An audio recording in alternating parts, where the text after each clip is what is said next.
Welcome back to Friends of the Night. A lot of people right now, with the amount of drone sightings and UFO sightings that are happening all over the world, they're asking me, like, what got me into this? And they're sending me their own videos, and a lot of people are generally concerned. Like, I'm getting sent videos, like, from people in their backyard filming these drones, filming these UFOs, not sure what it is, but they know that they're seeing something.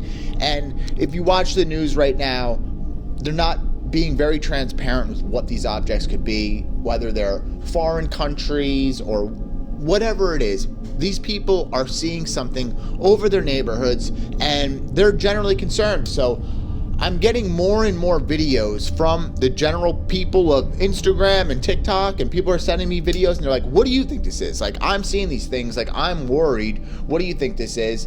And so just before we even start, if you have a video of a UFO or some type of strange object in the sky, you can send it to me at friendsofthenight@gmail, friendsofthenight with an N-I-T-E @gmail, or Instagram, and I'll take a look and I'll tell you, like, what I think. Now, in 2020, we all had a lot of downtime, and I basically, just for fun, started researching all of the UFO encounters that happened in America, starting at Roswell, the crash that happened in 1947. And so I started there just for fun, researching about Roswell, and then that led to another one, and then that led to another one, and then basically I was researching all these UFO encounters that happened all over America, primarily America, and what kept me hooked was how they are all somewhat connected. And I think that's what got me so interested in the topic of UFOs. Right now, it's a hot topic, right? But 4 years ago, during COVID, it wasn't a hot topic. The world was thinking about, the virus and all the other stuff. And I was on my own just researching all these UFOs, because what sucked me in and drew me in was how all these encounters were connected. Okay, and I'm going to give you a prime example today on why it's so interesting and why they're all connected and whatnot. So we're going to start with one of the very first UFO sightings ever recorded was in the 1600s, okay? And it was by John Winthrop.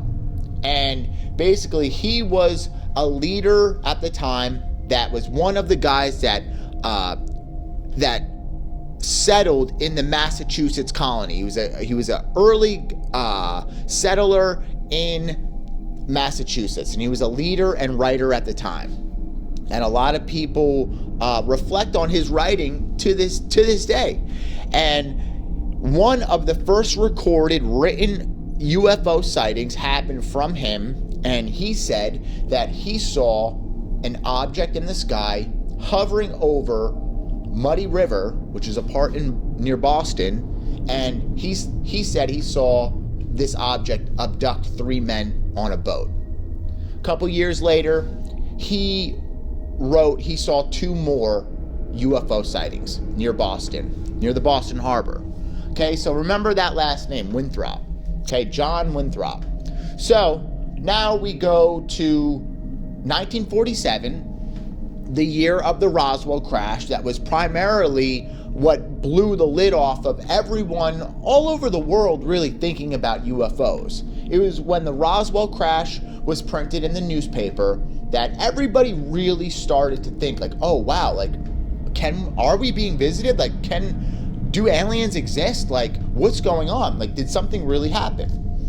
And there was 2 encounters that happened just a couple weeks before the Roswell crash that really solidifies that something happened in the year of 1947. So we'll start at Murray Island. Okay, we're all familiar with the Men in Black. Okay, where that came from, the idea of these government officials dressed in black, came from a UFO encounter that happened in Murray Island, where these guys were on their boat and they saw these objects start to malfunction and crash into the water. Okay, so these guys were on their boat and they saw these UFO objects hovering, and one of them started to malfunction and crashed down into the water.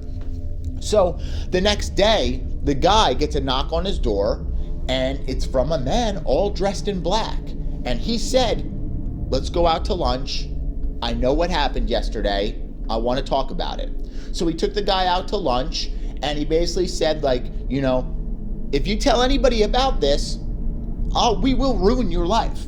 Okay, you have witnessed the secrecy of the world. You need to keep your mouth shut. Okay? Days after that, the man's life started to fall apart. His business was destroyed. They were just throwing messages like, hey, do not mess around with what you saw. Okay? So now, a few days later, a pilot recorded seeing objects over Mount Rainier. Okay, so just like a private pilot, a guy up on his own plane, sees these objects over the mountains. And he figures out how fast they're going because he's counting how long it takes from each object to get to each mountaintop. And he said they were traveling at about 1,200 miles an hour, way faster than anything we had at the time. And this is a pilot saying it, right? So he's obviously very familiar with how fast our planes can go.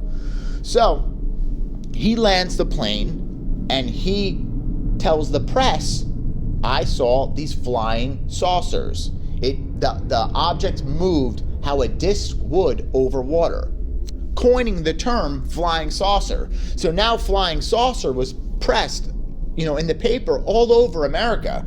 So this happened before Roswell. So this already put it out to the world before the Roswell crash that hey, people are seeing something. So when the Roswell crash happened, just about a week later, the world was like, what is happening? It was almost like we are being invaded.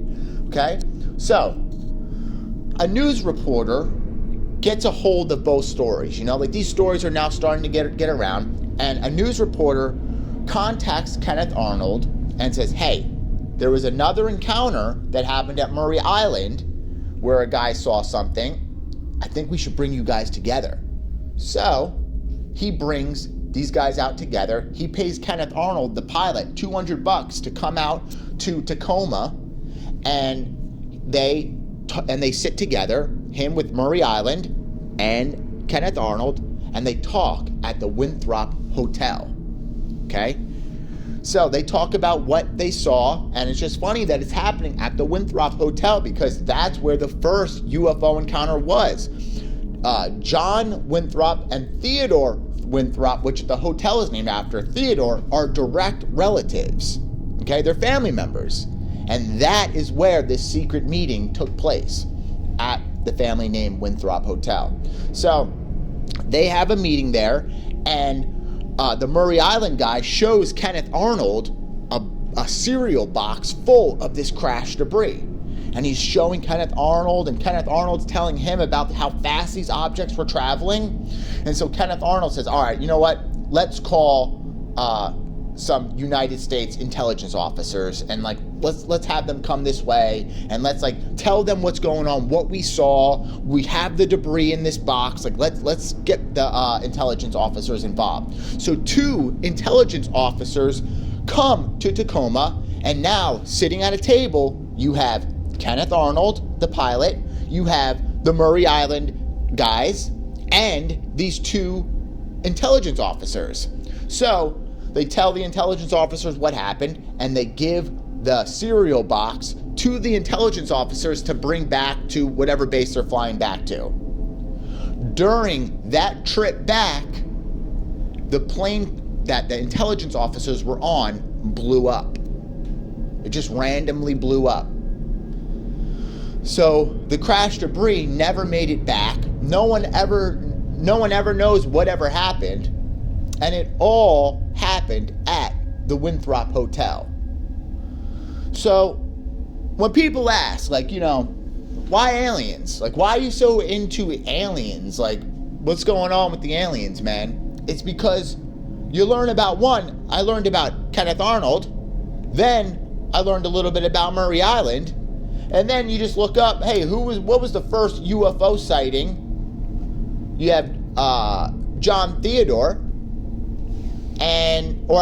John Winthrop, And then you find out that all these guys met together at Theodore Wintrop's hotel in Tacoma. So it's very strange.